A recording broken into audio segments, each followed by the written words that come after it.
قرآني نبض حياتي، قرآني طهر ذاتي، قرآني عصمة أمري، قرآني طوق نجاتي. ایک چیز یہ سمجھنی چاہیے، حدیث شریف میں آتا ہے حضور علیہ الصلاۃ والسلام نے فرمایا من نسی وهو صائم فأکل او شرب فلیتم صومه فإنما اطعمه اللہ وسقاه. یہ بھی بخاری اور مسلم کی روایت ہے کہ جو شخص بھول کر کھا پی لے اور اس کو بعد میں یاد آئے تو وہ اپنے روزے کو مکمل کرے، اس لیے کہ اللہ نے اس کو کھلایا اور پلایا ہے. تو اگر روزے کی حالت میں کوئی شخص بھول جاتا ہے کہ میرا روزہ ہے اور بھول کر وہ کچھ کھا لیتا ہے یا پانی پی لیتا ہے اور بعد میں اس کو یاد آتا ہے، تو بھول کر جو اس نے کھایا پیا ہے اس سے اس کے روزے پر کوئی فرق نہیں پڑتا. ہاں اگر کچھ کھا لیا، کچھ منہ میں موجود ہے اور یاد آ گیا تو یاد آنے کے بعد منہ میں جو موجود ہے اس کو پھر منہ سے نکال دے، اس کو نگلنا جائز نہیں ہے. جو پہلے نگل لیا یاد آنے سے پہلے اس سے روزہ نہیں ٹوٹے گا. یاد آنے کے بعد جو منہ میں موجود ہے اگر اس کو نگلے گا تو پھر اس سے اس کا روزہ ٹوٹ جائے گا. لہٰذا بھول کر کھانے پینے سے روزہ نہیں ٹوٹتا. اگر کسی شخص کو دیکھیں کہ وہ غلطی سے کھا پی رہا ہے تو ایسی صورت میں علماء نے لکھا ہے کہ آیا اس کو بتانا چاہیے یا نہیں بتانا چاہیے کہ تمہارا روزہ ہے، اس کو یاد دلانا چاہیے یا نہیں دلانا چاہیے. تو علماء نے لکھا ہے کہ یہ ڈیپینڈ کرتا ہے، منحصر ہے اس شخص کی کیفیت اور حالت پر. اگر آپ سمجھتے ہیں کہ وہ کمزور ہے اور وہ بھول گیا ہے اور بھول کر کھا پی رہا ہے تو ایسے شخص کو یاد نہ دلائیں.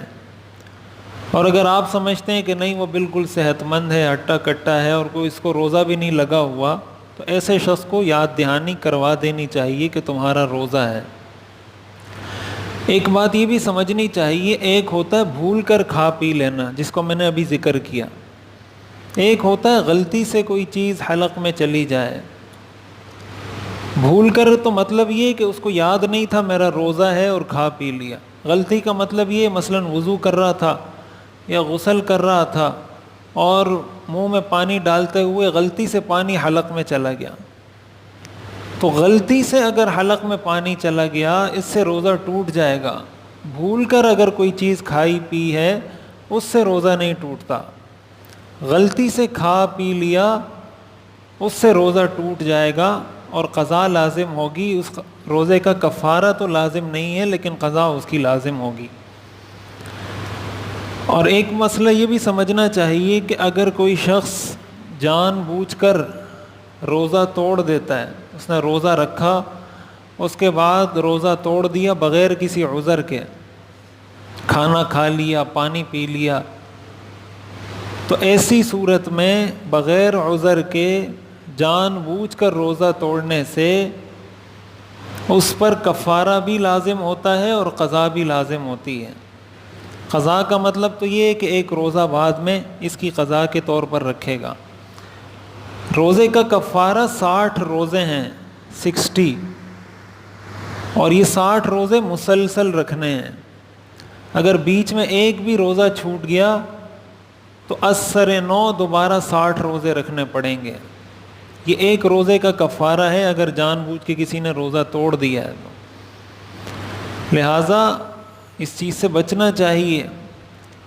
روزہ توڑنا اس وقت جائز ہوتا ہے انسان کے لیے کہ جب وہ کوئی ایسی بیماری اس کو ہو کہ اس کو یہ خطرہ ہو کہ اب اگر میں نے نہیں کھایا یا اب میں نے پانی نہیں پیا یا اب اگر یہ دوائی استعمال نہیں کی تو میری جان چلی جائے گی، یا میرے جسم کا کوئی عضو ضائع ہو جائے گا، یا میری بیماری بہت شدت اختیار کر جائے گی، یا میں بھوک یا پیاس کی وجہ سے میں مر جاؤں گا. اس کیفیت کو اگر کوئی شخص پہنچ جاتا ہے اس کو روزہ توڑنے کی اجازت ہے. معمولی بات پر اس کو عذر اور بہانہ بنا کر روزہ توڑنا یہ جائز نہیں ہے. اور اگر کوئی ایسی چیز جو شریعت کی نظر میں عذر نہیں ہے وہ اس کو عذر بنا کے توڑ دیتا ہے تو بہت سی صورتوں میں اس پر قضا بھی لازم ہوتی ہے، کفارہ بھی لازم ہوتا ہے. 60 مسلسل روزے اس کو رکھنے پڑیں گے.